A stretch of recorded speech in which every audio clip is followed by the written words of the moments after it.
प्रतिभास्थली की छात्राएं आई हैं। इनके लिए मध्याह्न में लगभग 2.5 घंटे का समय दिया गया है।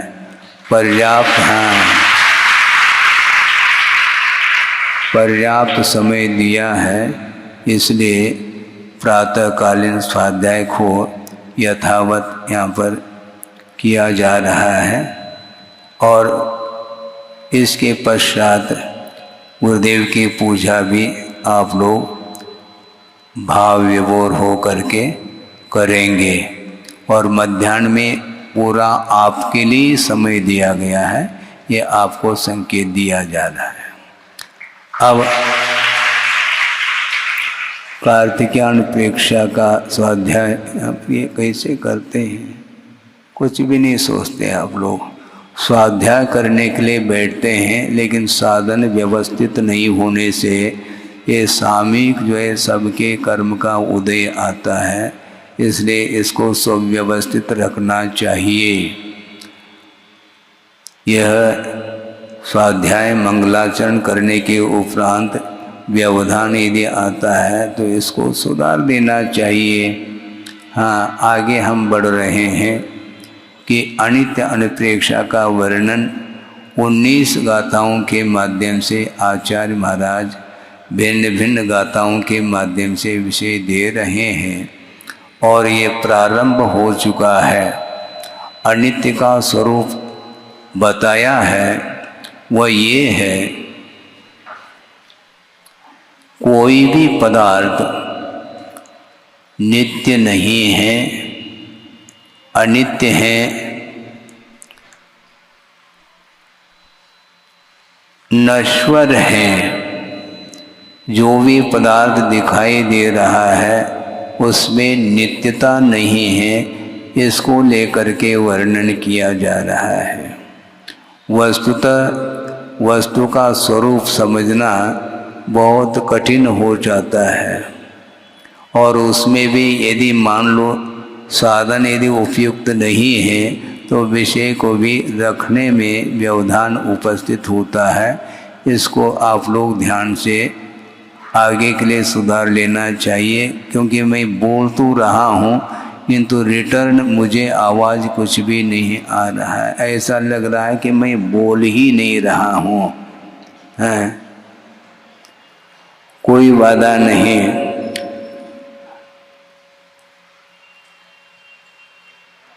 वस्तु का स्वरूप अनेकांतात्मक है, थोड़ा थोड़ा आता है, पुनः वही स्थिति बनती है। हमने कई बार कहा है, उसकी व्यवस्था कोई कर नहीं पा रहे। कल तो अच्छा था, आज व्यवस्थित नहीं है। आपको सुनने में आ रहा है और थोड़ा थोड़ा आता है, लेकिन वो शायद आनंद नहीं आ रहा होगा, है ना। वह ऐसा ही होता है, क्योंकि कारण के अभाव में कार्य नहीं हो सकता। कारण व्यवस्थित हो तो कार्य व्यवस्थित संपादित होता है। तो वस्तु का जो स्वरूप है वह अनेकांतात्मक है, इसको समझने की आवश्यकता है। अर्थात वस्तु नित्यात्मक है, यानी वस्तु किसी विवक्षा से नित्य रूप भी है और किसी विवक्षा से वह अनित्य रूप भी है। इस प्रकार यहाँ पर विषय रखा जा रहा है। एकांत से वह नित्य मान लिया जाए तो भी बाधा उपस्थित होती है, और एकांत से उसको अनित्य मान ले तो भी बाधा उपस्थित होती है। इसलिए अनेकांत को समझने की आवश्यकता है। यदि अनेकांत की गहराई हम नहीं समझ पाते हैं, वस्तुतः का स्वरूप सामने हम रख नहीं पाते हैं, क्योंकि एक ही वस्तु किसी विवक्षा से वह नित्य भी है, अनित्य भी है, मूर्त भी है, अमूर्त भी है, सारा विषय दिया जा रहा है। स्वभाव की दृष्टि से सोचते हैं तो जीव का स्वरूप भिन्न है, लक्षण और स्वरूप में अंतर है। इसको भी आपके सामने रखना चाहता हूँ कि लक्षण जो होता है वह व्यापक हुआ करता है, किंतु स्वरूप जो होता है वह व्यापक नहीं हुआ करता है। अर्थात जीव का स्वरूप क्या है, जीव का लक्षण क्या है, तत्वार्थ सूत्र में भी यह विषय दिया है कि उपयोगो लक्षणम ऐसा कहा है। जीव का लक्षण क्या है, उपयोग है, और वह व्यापक लक्षण माना गया है। कोई भी ऐसा जीव नहीं है जिसका लक्षण उपयोग घटित नहीं होता हो। शुद्ध अवस्था में भी उपयोग घटित हो रहा है और संसार दशा में भी वह उपयोग घटित होता है। उपयोग का अर्थ इतना संक्षेप में समझ में आना चाहिए कि जानने की, देखने की, संवेदन करने की क्षमता जिस पदार्थ में हो उसका नाम जीव कहा है। चेतना लक्षण वाला जीव माना जाता है, किंतु संसार दशा में और मुक्त अवस्था में स्वरूप की अपेक्षा से अंतर देखने को मिलता है। स्वरूप के दृष्टि से यदि देखते हैं तो जीव अमूर्त है ऐसा कहा है। वस्तुतः स्पर्श, रस, गंध, वर्ण ये सारे जो इंद्रिय के विषय बनते हैं, इस विवक्षा से वह पौद्गलिक वस्तु ही सामने बुद्धि का विषय बनता है, किंतु वह स्वरूप की दृष्टि से जीव का स्वरूप अमूर्त है ऐसा कहा है। और अमूर्त की ओर दृष्टि रखते हैं तो निश्चित रूप से राग द्वेषादिक जो कालुष भाव है उनसे अपने आप को ऊपर उठाया जा सकता है। ये जितने भी परिणति देखने में आ रही है, भिन्न भिन्न परिणति को लेकर के जीव जो विषय बन रहा है, ज्ञान का विषय, वह शुद्ध दशा की ओर दृष्टि यदि जाती है तो ये क्षण के लिए भी राग द्वेषादिक भाव उत्पन्न नहीं हो सकते हैं, क्योंकि वह अमूर्त आत्म तत्व है। और अमूर्त आत्म तत्व है तो उसका किसी भी पदार्थ के द्वारा उसकी क्षति नहीं हो सकती। द्रव्य की अपेक्षा से कोई भी पदार्थ नाश को प्राप्त नहीं होता है, किंतु पर्याय की अपेक्षा से ही उत्पाद और व्यय अर्थात जन्म और मरण ये परंपरा चल रही है, ये वैभाविक परिणति मानी जाती है। और जन्म होता है तो संसारी प्राणी आनंद का अनुभव करता है और मरण का नाम भी लेना नहीं चाहता है।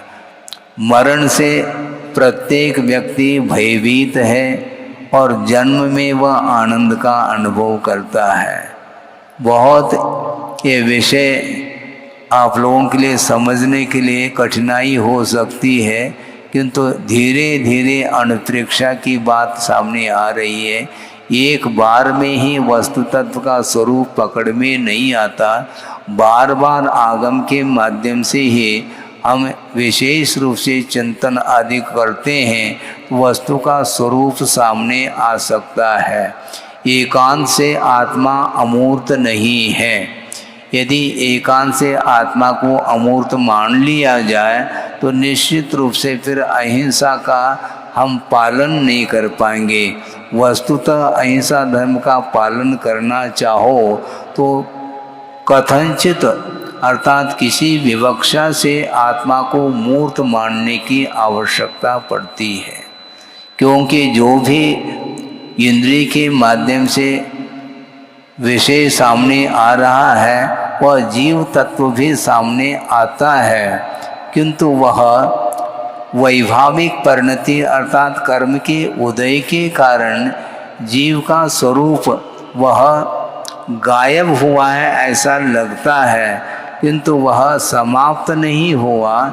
जानना देखना यह आत्मा का स्वभाव है, किंतु क्रोध, मान, माया, लोभ आदि जो कालुष्य भाव हैं ये जीव के स्वभाव नहीं है। इसको श्रद्धान का विषय बना लेना चाहिए, और श्रद्धान का विषय बनाने के उपरांत भी कदम कदम पर ये कलुषता मन में आ सकती है, आती है। ये क्यों आती है? कर्म के उदय से ही इस प्रकार के परिणाम होते हैं। एकांत से जीव का दोष इसमें नहीं है, किंतु कर्म के उदय में इस प्रकार की संयोजना बनती है तो निश्चित रूप से स्वरूप ओझल हो जाता है, तो निश्चित रूप से वह उसके परिणाम कलुषित होते हैं। कभी कभी कषाय का मंद उदय रहता है तो मन प्रफुल्लित रहता है, और भिन्न भिन्न निमित्तों को लेकर के कर्म जब तीव्रता को लेकर के उदय में आता है, जब पाप कर्म का उदय आता है तो निश्चित रूप से उसका भी फल भोगना पड़ता है। इसलिए स्वरूप की ओर दृष्टि रखते हैं तो निश्चित रूप से कर्मों की निर्जरा भी हो सकती है और पुण्य कर्म का संचय भी हो सकता है। ये सारा सारा सर्वांगीण विषय इस अनुप्रेक्षा में कार्तिकेय स्वामी ने भिन्न भिन्न गाथाओं के माध्यम से अनित्य अशरण आदि 12 अनुप्रेक्षा 12 अनुप्रेक्षाओं को लेकर के कथन किया है। एक विषय आपके सामने रखना हूँ कि महाराज आप ये कह सकते हैं कि बार बार रिपीट करने की क्या आवश्यकता है। एक बार वस्तु का स्वरूप जानने में आ जाए तो पर्याप्त हो जाना चाहिए, ऐसा नहीं। भावना इसी को बोलते हैं। भावना का अर्थ क्या होता? पुनरावृत्ति। समझने के लिए पीपल होता है, आप जानते होंगे हैं, वह किसके उपयोग में आता है? उसमें जड़ को निष्कासित करने की क्षमता उस पीपल में है। लेकिन ये ध्यान रखो, 64 प्रहरी पीपल क्या वस्तु है? पीपल तो पहले भी था, आपने बाजार से खरीद ली है, मान लो पीपल है, जड़ को निष्कासित करने की उसके अंदर क्षमता है, किंतु 64 प्रहर तक उसको घोटा जाता है, तब उसमें जड़ को दूर करने की क्षमता आ जाती है। उसी प्रकार वस्तु का स्वरूप जानना मात्र पर्याप्त नहीं है। ज्ञान के माध्यम से एक ही बार में वस्तु का स्वरूप जानने में आ सकता है, किंतु कर्मों की निर्जरा और आश्रम को रोकने के लिए ये अनुप्रेक्षा कारण है। मोहर मोहर चिंतनम पुनर्चिंतनम अनुप्रेक्षा ऐसा कहा है। बार बार चिंतन करने की आवश्यकता है। नहीं है तो निश्चित रूप से एक बार ज्ञान तो हो जाता है, किंतु हर्ष और विषाद से ऊपर उठने के लिए इतने चिंतन करने मात्र से काम नहीं चलने वाला है, क्योंकि कई बार ये विषय आपके सामने रखा गया है, क्योंकि अनुप्रेक्षा होने के कारण बार बार रखने की आवश्यकता पड़ती है। उसके बिना वस्तु तत्व का बोध कराया नहीं जा सकता है। आप शांति से बैठेंगे, जहाँ पर भी जगह हो वहाँ पर बैठ जाएं और शांति से सुनने का आप पुरुषार्थ करेंगे। हाँ, समझने के लिए यहाँ पर आप लोग बैठे हैं और शांत बैठे हैं, जबकि शांत बैठने का शायद ही आपका स्वभाव होगा, किंतु सभा में बैठे हैं इसलिए मौन बैठे हैं, और बाहर जाने के बाद शायद ही मौन धारण कर पाएंगे आप, क्योंकि मौन धारण करना आपका स्वभाव नहीं, अपने आप सिद्ध होता है। बार बार आगम के माध्यम से वस्तु तत्व को समझाने के उपरांत भी नेचर में परिवर्तन नहीं आता, ये आगम का उल्लेख है।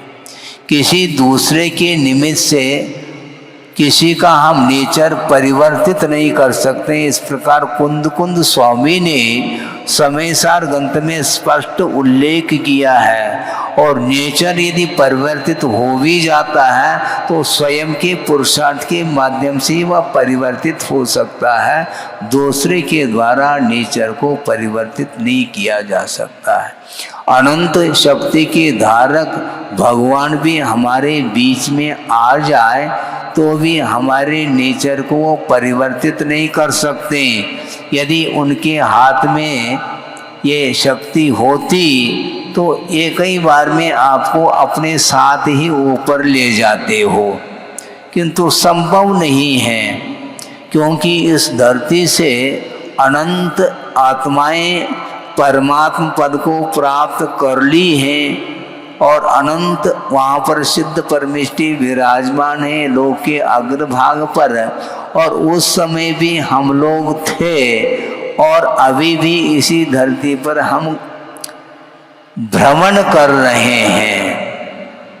बहुत अच्छा विषय है, प्रसंग के अनुरूप हम रखना चाहते हैं कि एकांत नहीं है, किंतु वस्तु स्थिति को समझने की आवश्यकता है कि अतीत में हम लोगों ने अनंत बार देशना को सुनी होगी और भगवान की वाणी भी सुन ली होगी, डायरेक्ट इनडायरेक्ट। इसके उपरांत भी देशना का प्रभाव क्यों नहीं पड़ रहा है, ये बहुत बड़ा प्रश्न खड़ा है हमारे सामने। वो प्रभाव क्यों नहीं पड़ता है? क्या उनके अंदर कोई कमी है क्या? उनके अंदर कमी नहीं, पंच परमेष्टि के अंदर कोई भी कमी नहीं है। और पंच परमेष्टि की आराधना अथवा नमोकार मंत्र का जाप करते हुए भी थोड़े बहुत समय के लिए यदि मान लो जाप से निवृत्त हो जाते हैं तो पुनः पूर्व स्थिति पर हम आ जाते हैं। तो दोष किसका है? मंत्र निर्दोष है। जिस मंत्र की आराधना भगवान ने भी की है केवल ज्ञान होने के पूर्व में, उसी मंत्र की आराधना हम और आप भी कर रहे हैं, किंतु कदम कदम पर हमें अपने अंदर जो रागादिक भाव उत्पन्न हो रहे हैं उनको हम समाप्त नहीं कर पा रहे हैं। इसमें दोष किसी का नहीं है, अपना ही दोष मानना चाहिए। इसलिए बार बार प्रयास करिएगा। यदि उसमें सफलता नहीं मिलती है तो बार बार उसी कक्षा में हमें बैठने की आवश्यकता है। कोई आईएएस छात्र है और वह कलेक्टर आदि बनना चाहता है तो ठीक है, देव आईएएस की परीक्षा। पहले प्री, फिर बाद में मेंस आता है, फिर बाद में ओरल आता है। ये 3 हैं परीक्षाएं। और प्री में फेल हो गया तो पुनः प्री देना। कितने बार ये मत पूछो। प्री में निकल गया, इसके उपरांत भी मेंस में और देना है। उसमें मान लो नहीं निकल पाया, पुनः 1-2 करना है। प्री में निकल गया, मेंस में निकल गया, ओरल में नहीं निकल पाया तो पुनः 1-2। इसी प्रकार यहाँ पर बात आती है, हम कब तक करें महाराज? जब तक आईएएस परीक्षा पास न हो तब तक आप कर रहे हैं, तो ये मोक्ष मार्ग में कब तक ये क्यों रट लगाते हैं आप? आपको निरंतर अनुप्रेक्षा, क्योंकि ये अनुप्रेक्षा इसका विशेषण उन्होंने दिया है भव्य जनानंद जननी। वो कहा भव्य जीवों के लिए आनंद को उत्पन्न करने के लिए जननी के समान, माँ के समान ये अनुप्रेक्षाएं हैं, ऐसा कहा है। फिर भी इसमें मन संसारी प्राणी का नहीं लगता। क्यों?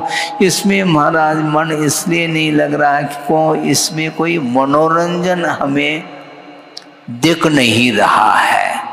तो मन को रंजायमान करने के लिए बहुत सारे वस्तु जिसका समागम हो सकता है उसमें आपको आनंद आता है।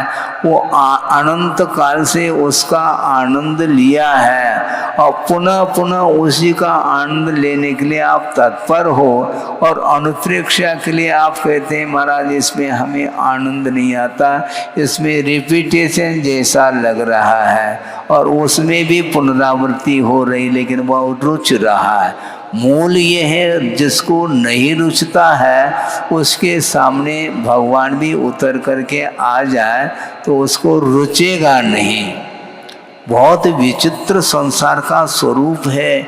इसलिए आचार्य कहते हैं और गुरुदेव भी बार बार उन्होंने यही कहा कि ज़्यादा समझाने का पुरुषार्थ मत करो, समझने का पुरुषार्थ करो।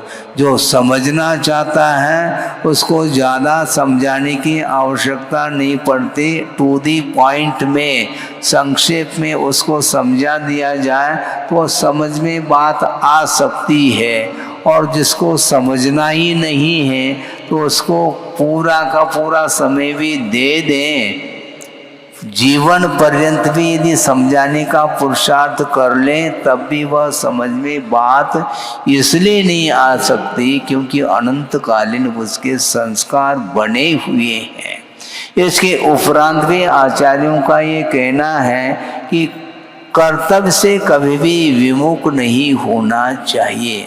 आज नहीं कल वह बात समझ में आ सकती है क्योंकि वर्तमान में तीव्र यदि पाप कर्म का उदय चल रहा है तो वह बात समझ में नहीं आती।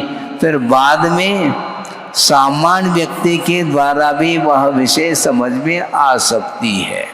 जैसे मारीची का दृष्टांत बहुत उपयुक्त है। वृषभनाथ भगवान युग के आदि में हुए और उनके सानिध्य में कौन कौन थे?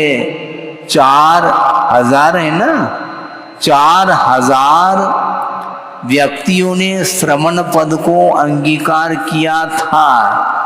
और इसके उपरांत भी वृषभनाथ भगवान उनके लिए कोई उपदेश नहीं दे रहे हैं। बिना उपदेश दिए ही उन्होंने श्रवण पद को अंगीकार किया और इसके उपरांत उसका वहन नहीं कर पाए, इसलिए विचलित होते चले गए। बहुत सारे लोग जिन्होंने श्रवण पद को अंगीकार किया और वो स्खलित हो गए और कुछ लोग पुनः श्रवण पद को अंगीकार करके साधना में रत हो गए। इसके उपरांत भी भगवान कुछ बोलते नहीं। क्यों नहीं बोलते?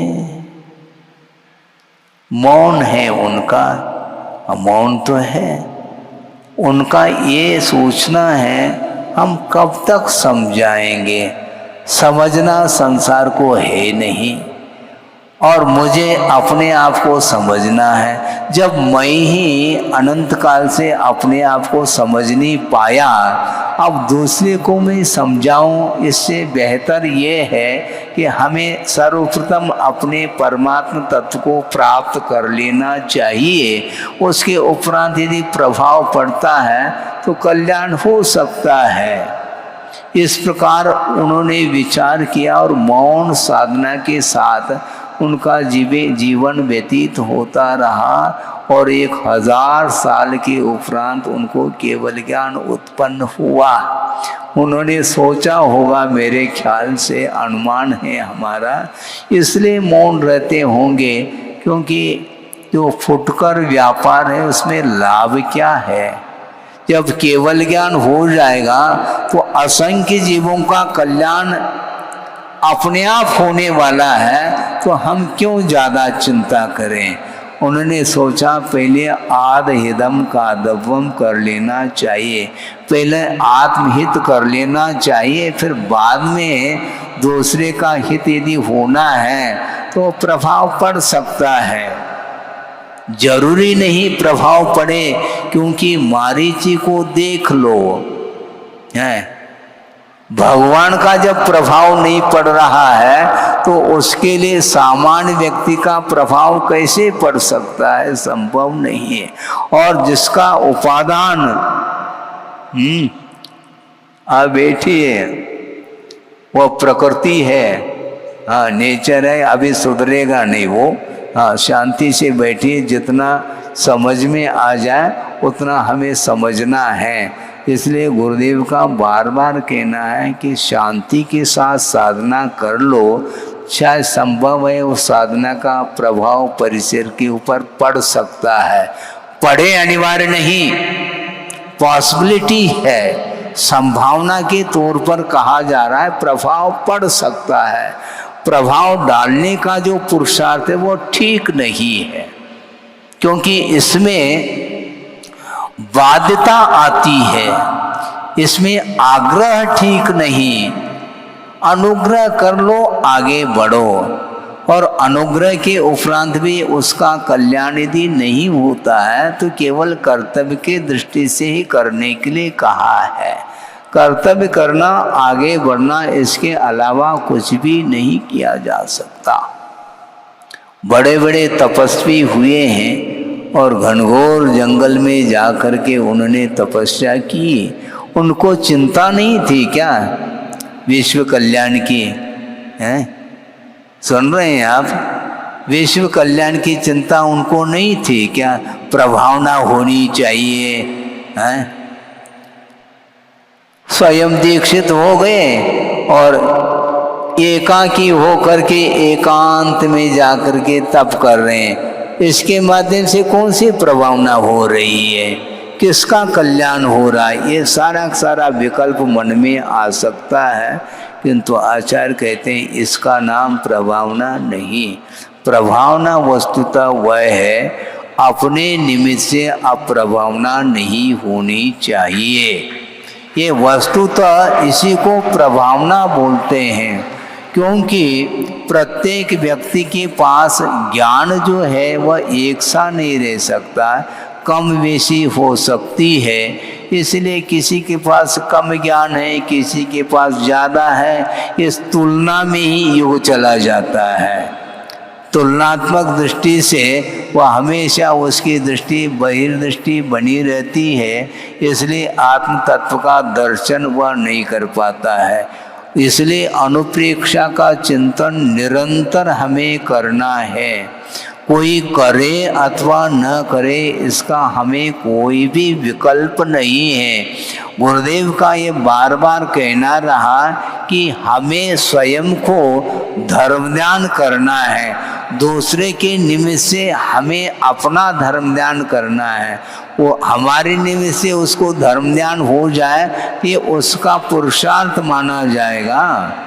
हमें करना है धर्म ध्यान, और धर्म ध्यान करने के लिए देव गुरु शास्त्र का अवलंबन लिया जाता है और संसार के स्वरूप के बारे में निरंतर चिंतन किया जाता है, तब कहीं जा कर के वस्तु का स्वरूप सामने आ सकता है। ये बार बार कह रहे हैं वस्तु नित्य नहीं है, अनित्य है। इसके उपरांत भी वैराग्य नहीं होता। क्यों नहीं होता? अनुप्रेक्षा में फेल है। अनुप्रेक्षा की सार्थकता कब सिद्ध होगी? अनुप्रेक्षा के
है मनोज्ञ? बोलो, उत्तर देना चाहिए। है? इसका यदि मनोज्ञ है तो भगवान से भी आपकी आकृति अच्छी मानी जाएगी। भगवान में जो वीतरागता है वो हम और आप में है क्या? इसलिए आचार्य कहते हैं वीतरागता की ओर दृष्टि रखो तो निश्चित रूप से उपयोग लग सकता है। निरंतर उनके चरणों में रहने का भाव आ सकता है। यदि राग समाप्त हो जाए तब की बात है। इसलिए वस्तुतः संसारी प्राणी की दशा ऐसी हो रही है, वो बाहर ही घूम रहा है, भीतर जाना पसंद नहीं करता, क्योंकि बाहर जो भौतिकता है उससे वह आकर्षित हो चुका है। इसलिए भगवान की प्रतिमा उसको आकर्षित नहीं कर पा रही है। इसलिए अनुप्रेक्षा अलग और ध्यान अलग ऐसा कहा है। ध्यान में निरंतर, उसमें परिवर्तन नहीं, और परिवर्तन की जो बात आती है वह निश्चित रूप से उससे वो उबता है, तभी वह चेंज करना चाहता है? नमो अरहंताणम, उसी में टिके रहो ना। नमो सिद्धानम कहता परिवर्तन हो गया। इसलिए आचार्य कहते हैं ध्यान नहीं लगता कोई बाधा नहीं, किंतु पंच परमेष्टि की आराधना करो। अनुप्रेक्षा सही, किंतु वह ध्यान नहीं माना जाएगा। ध्यान तो एकाग्र चिंता निरोधो ध्यानम अंतर मुहूर्तात् का, अंतर मुहूर्त तक वह आपका उपयोग स्थिर होना चाहिए, नहीं हो पाता है। भगवान के चरणों में जाने के उपरांत भी मन क्यों नहीं लगता? हम उत्तर दे दें महाराज, इसलिए मन नहीं लगता, यहाँ पर कोई भीड़ ही नहीं, अकेले खड़े हैं भगवान, और इसलिए हमारा मन नहीं लग रहा है, मैं अकेला महसूस कर रहा हूँ। अच्छा, भगवान आपके साथ में नहीं है क्या? महाराज, साथ में होते हुए भी वो अपने आप में हैं, हम अपने आप में रह नहीं पा रहे हैं, इसलिए हम भीड़ की ओर जाना चाहते हैं। जाओ फिर, जल्दी करो। हाँ, जल्दी जल्दी अर्घम कह करके निकल जाता है, क्योंकि चहल पहल जहाँ पर है तो वहाँ पर उसका मन लगता है। एकत्व में मन नहीं लगता संसारी प्राणी को, अकेला महसूस करता है, और अकेला जो महसूस कर रहा है वो अनुप्रेक्षा उसको भा नहीं रही है, जबकि एकत्व अनुप्रेक्षा में अकेला ही महसूस होता है, किंतु उसमें उसको उदासी नहीं आती है। क्यों? इसलिए उदासी नहीं आती क्योंकि संसार से उदासीन है वो, इसलिए उसको उदासी नहीं आती। वो कहता है बहुत अच्छा अवसर है, मैं अकेला ही बना रहूं, कोई भीड़ न आ जाए तो कम से कम भगवान का स्वरूप क्या है एकटक हो करके देख तो सकूं, क्योंकि भीड़ आ जाए निश्चित रूप से उपयोग डाइवर्शन ले लेता है। इसलिए एकांत पसंद करता है, और एकांत में बैठ करके 12 अनुप्रेक्षाओं का चिंतन निरंतर वह करता रहता है, और असंख्यात गुणी निर्जरा वह कर सकता है। ये मनोरंजन करते समय कभी भी निर्जरा नहीं होगी, किंतु उसके माध्यम से आश्रव ही होता रहता है, क्योंकि मनोरंजन जो होता है वह भौतिक वस्तुओं के माध्यम से होता है, और भौतिकता से जो ऊपर उठता है तो उसको उसमें रस नहीं आता है। किसमें रस आता है?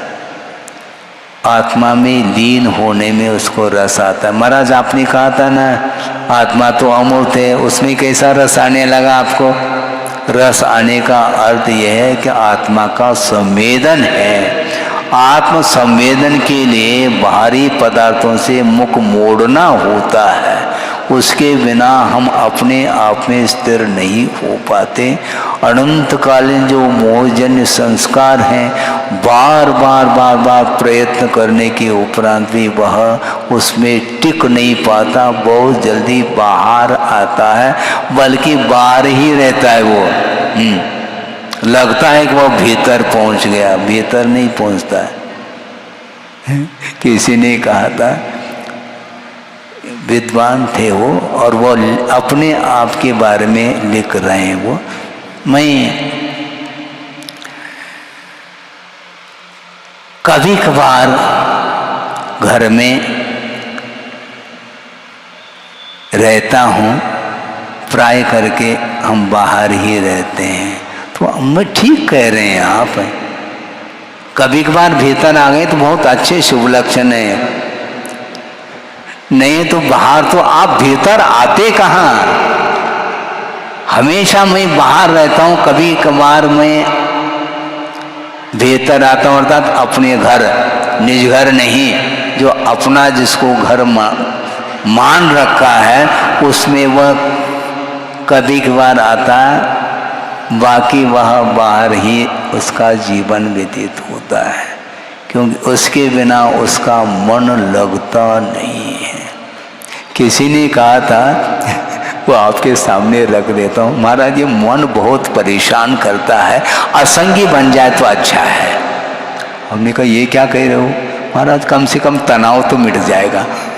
मानसिक जो दुख है ये भयंकर दुख है महाराज। शारीरिक दुख तो हम सहन कर लेंगे, किंतु जो मानसिक दुख है वो पीड़ा सही नहीं जाती, इसलिए मन न मिले तो अच्छा है। तो आचार्य कहते हैं इस प्रकार निदान मत करो, किंतु जो मन मिला है उसका सदुपयोग करो। ये नहीं होता, ये नहीं होता, क्योंकि इसमें संयम की बड़ी आवश्यकता है। इसलिए आचार्यों ने ये कहा, जिसके पास मन नहीं है उसके पास संक्लेश भी ज्यादा नहीं तो विशुद्धि भी नहीं ज्यादा, और मन मिलने के उपरांत दोनों तरफ वह चरम सीमा तक पहुंच जाता है। संक्लेश की चरम सीमा भी संगी को, और विशुद्धि की चरम सीमा भी यदि होगी तो वह संगी पंचेंद्रिय को ही संभव है। इसलिए पुण्य के उदय से मन मिला है विचार विमर्श करने की, ये उपादेय छोड़ने योग्य क्या है और ग्रहण करने योग्य क्या है, इसको समझने के लिए मन मिला है। उस मन का सदुपयोग करेंगे तो निश्चित रूप से विकास आपका होना है। नहीं है तो दुरुपयोग यदि करोगे तो गुरुदेव इसी को बोलते, ये प्रज्ञा का ही अपराध माना जाता है। मन और कोई वस्तु नहीं, किंतु सूक्ष्म ज्ञानात्मक जो परिणति है उसी का नाम भाव मन कहा, और उसके माध्यम से ही इस प्रकार के परिणाम होते रहते हैं। इसलिए पुण्य के उदय में जो सामग्री मिली है, मोक्ष मार्ग की सामग्री, उसका सदुपयोग करेंगे तो निश्चित रूप से कर्मों की निर्जना होगी। कौन से पाप कर्म की निर्जना, और विशिष्ट पुण्य का संचय किया जा सकता है। महाराज पुण्य का संचय हम कैसे करें, पुण्य का संचय कैसे करें, पाप की निर्जरा कैसे करें, ये पूछो ना कम से कम, तो उसके लिए उत्तर मिल जाएगा। पाप की निर्जरा कैसी हो, तो पाप का जिन कारणों के माध्यम से पाप का आश्रय हो रहा है उन कारणों से दूर रहना है, सीधी सीधी बात है। ये स्वयं को ही करना होता, दूसरा करके नहीं देगा, ये निश्चित बात है। ये बिना पुरुषार्थ के संभव नहीं है। मोक्ष मार्ग में भी निरंतर आपको पुरुषार्थ ही करना है। आपने दुकान खोला है क्या, पड़ोसी ने खोल करके दिया है, मुझे बताओ थोड़ा सा। धीरे धीरे, क्योंकि समय पूरा करना है। आपने स्वयं पुरुषार्थ से दुकान खोला है क्या, किसी ने, किसी दूसरे को चिंता हुई क्या? नहीं है ना, क्योंकि प्रत्येक व्यक्ति अपना ही चिंता करता है, दूसरे पड़ोसी की बात नहीं करता वो। स्वयं ही पुरुषार्थ के माध्यम से आपने दुकान खोला है, उसी प्रकार अर्थ पुरुषार्थ के लिए आप स्वयं पुरुषार्थ जिस प्रकार कर रहे हैं, उसी प्रकार मोक्ष पुरुषार्थ भी आपको ही करना है ना। करके कोई भी नहीं दे सकता है। महाराज भगवान तो अनंत करुणा के सागर है, वो तो हाँ ठीक है ना, दया के सागर, करुणा के सागर, क्षमा के सागर, सभी सागर हैं वो।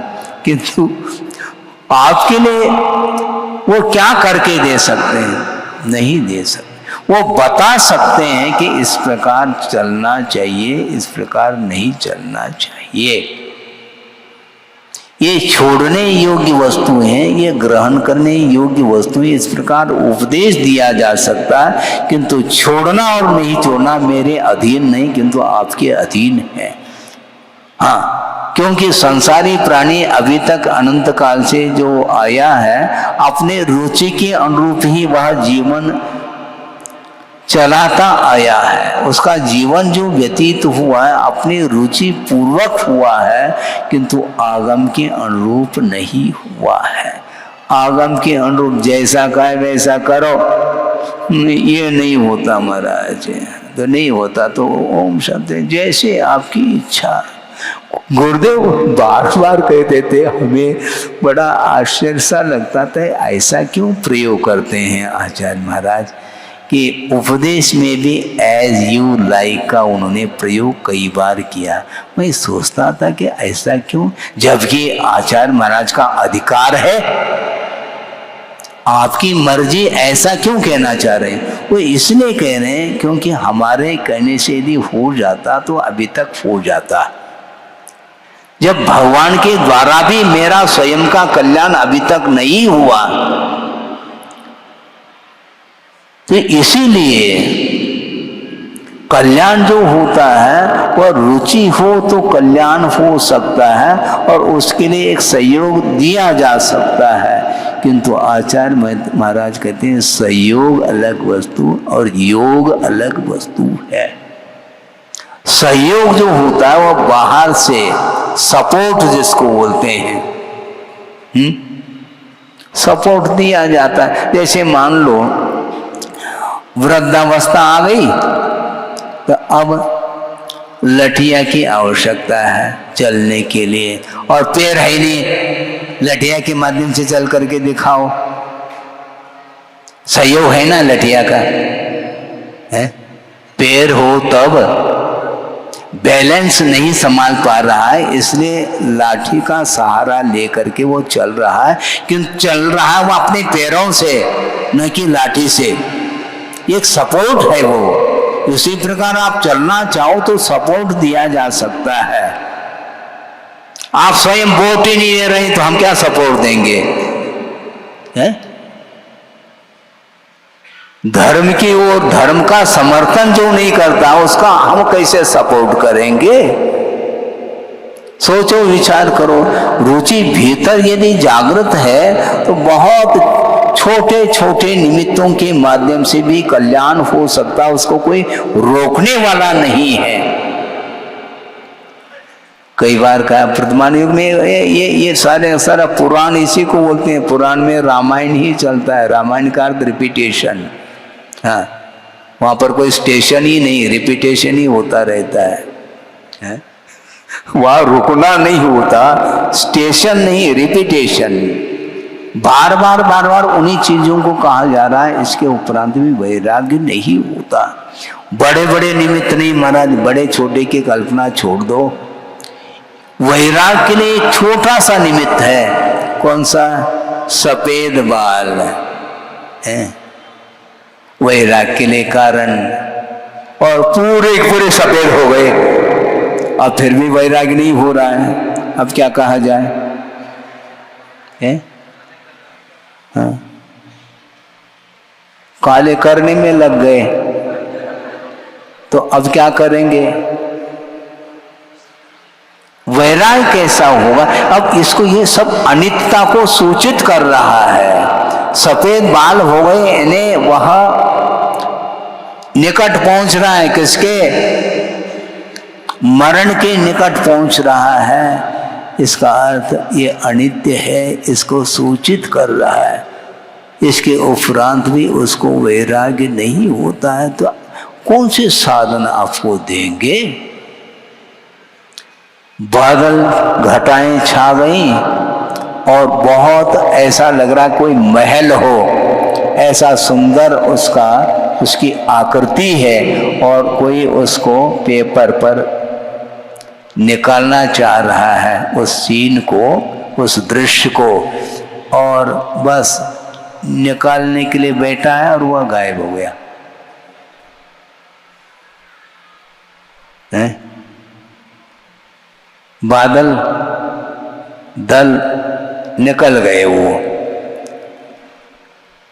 स्थायी कुछ भी नहीं है। उसी प्रकार किसी भी पल में यह पर्याय समाप्त हो सकती है। इस ओर यदि निरंतर ध्यान हो तो उसको वैराग्य हो सकता है, नहीं है तो उसको वैराग्य संभव नहीं है। राग कहीं छूट न जाए इसलिए ये इस चक्र में रहता है, हाँ? कहीं वैराग्य न हो जाए इसलिए हम 12 भावना का चिंतन नहीं करना चाहेंगे, कहीं वैराग हो न जाए हमारे लिए। इसलिए वह सोचता है कि महाराज हमारी बस की बात नहीं, न बस की है न ट्रेन की है, आपकी क्या बस की बात है? बहुत कठिन है। ये एक व्यक्ति को लेकर के नहीं कहा जा रहा है, एक व्यक्ति की बात नहीं चल रही है, ना आज की बात चल रही है। प्रत्येक संसारी प्राणी की यह आज की नहीं अनंतकालीन यह परंपरा चल रही है कर्म बंध की, और उससे वह ऊब नहीं रहा है। नए शरीर को प्राप्त कर लेता है और पुनः मरण को प्राप्त करता है तो पुनः ऐसा लगता है कि पहली बार हमारा जन्म हुआ है। आचार्य महाराज ने कहा था, हमें भी हंसी आ रही है कि प्रतिदिन भोजन करते हैं, लेकिन भोजन करने के लिए बैठ गए तो इतना उत्साह कि अभी तक भोजन ही नहीं किया हो कभी। इतना उत्साह, इतनी रुचि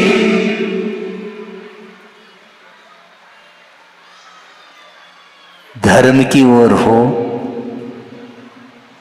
कहना क्या फिर? रुचि नहीं होती है, बार बार कहना पड़ता है और घूम फिर करके वही विषय आ जाता है। इसलिए आप ऊबेंगे, क्योंकि बार बार उसी काव्य का पाठ किया जा रहा है तो वह पाठ अच्छा नहीं लगता। कोई नया होना चाहिए, नया पुराना कुछ नहीं, क्योंकि नया और पुराना यह वस्तु का स्वरूप है, परिवर्तन ही वस्तु का स्वरूप। उन्होंने ये कहा, कार्तिकेय स्वामी ने, परिणाम स्वरूपे नवि किंच विशासयम अति कहा। परिणाम के कारण, पर्याय के कारण कोई भी शाश्वत वस्तु नहीं है, चाहे वह वैभाविक पर्याय हो चाहे स्वाभाविक पर्याय हो। पर्याय हमेशा मिटती रहती है, तरंग की भांति है। सरोवर में सारे तरंग प्रतिपल उत्पन्न हो रही हैं और मिट रही हैं, शाश्वत नहीं है। जैसे जल रेखा, जल में आप रेखा खींचो, रेखा दिखती है, खींचते चले जाओ और पीछे से वह रेखा मिटती जाती है। इसी प्रकार की संसारी प्राणी की स्थिति बन रही है। आप उपदेश देते चले जाओ और वह मिटता चला जाता है। यहाँ तक कि स्वाध्याय समाप्त होने के तत्काल आप लोग उठ जाते हैं, जबकि जनमानी स्तुति भी होनी चाहिए कायदे से देखा जाए। इतनी जल्दी है, क्योंकि वो इसलिए तो कहा जा रहा है कि आप बहुत जल्दी ऊब रहे हैं। जिस प्रकार जिनवानी प्रारंभ करने के पहले मंगलाचरण पूर्वक कायोत्सर्ग करके उस स्वाध्याय को प्रारंभ किया जाता है, उसी प्रकार समापन के समय पर भी जिनवानी स्तुति करके ही आपको यहाँ से निकलना चाहिए। ये जिनवानी का बहुमान माना जाता, भक्ति मानी जाती है।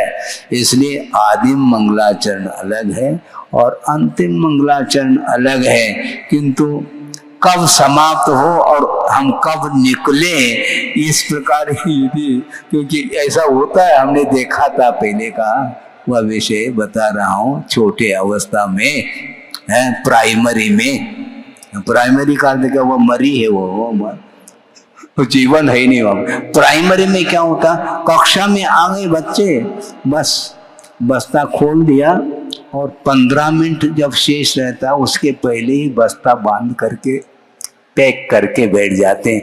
बस घंटी बजे नहीं, बस दौड़ लगा दी। स्वयं की बात कह रहा हूं, क्योंकि ये प्रत्येक व्यक्ति उस पर्याय से गुजरा हुआ है, कोई नई बात थोड़ी है, नई बात कुछ भी नहीं। किंतु बड़े होने के उपरांत भी उसी प्रकार की यदि वृत्ति रहेगी तो हमारा उत्थान कैसा होगा, बहुत कठिन होता है। सांसारिक क्षेत्र में तो मनोरंजन के लिए तो वंस मोर कह रहा है, और यहाँ पर वंस मोर की बात ही नहीं, समाप्त कर दो महाराज। गाड़ी समय पर आ रही है, कहीं गाड़ी चूक न जाए, क्योंकि रिटर्न टिकट लेकर के मैं आया हूं, इसलिए जल्दी करियो।